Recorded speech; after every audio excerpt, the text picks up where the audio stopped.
Today in conversation, the past cropped up. My past. Sleazy, incidents indulged, vacuous episodes, spoiled flower, dust. You crouch down, gently sink into yourself.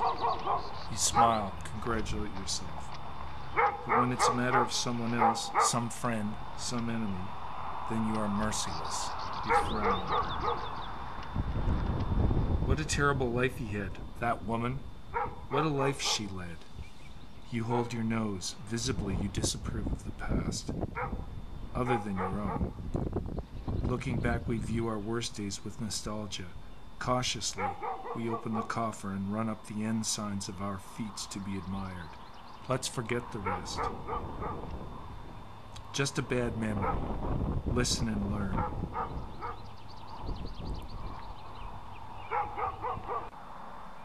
Time is divided into two rivers.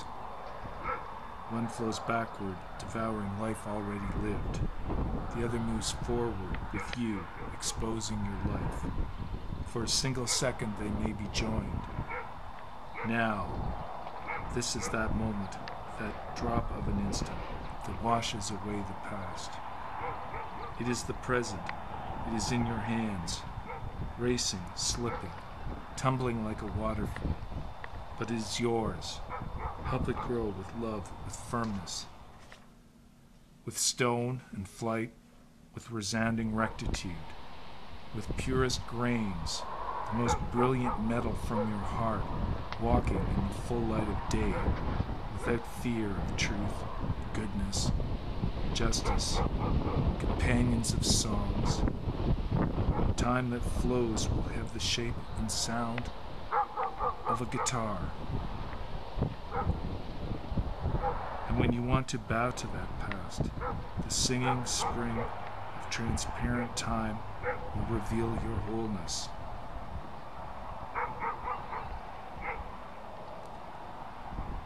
Time is joy.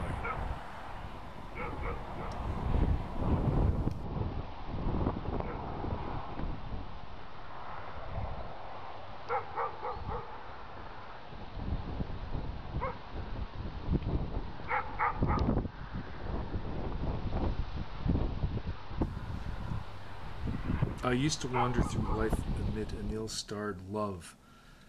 I used to keep a little page of quartz to rivet my eyes to life. I bought kindness. I was in the market of greed. I inhaled envy's most sordid waters, the inhuman hostility of masks and beings. I lived in a sea swamp world in which the flower, the lily suddenly consumed me in their foamy tremor. And wherever I stepped, my soul slid towards the teeth of an abyss. That's how my poetry was born, barely freed from the nettles, clutched above the solitude like a punishment, or in its most secret flower, sequestered in the garden of immodesty until it was buried. And so isolated like the dark water that inhabits its deep corridors, I fled from hand, to each being's alienation, to daily hatred. I knew that was how they lived, hiding half of their names, like fish from the strangest sea. And in the murky immensities, I encountered death. Death opening doors and roads, death gliding along walls.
Death kept dispatching and reaping its tribute in sites and tombs.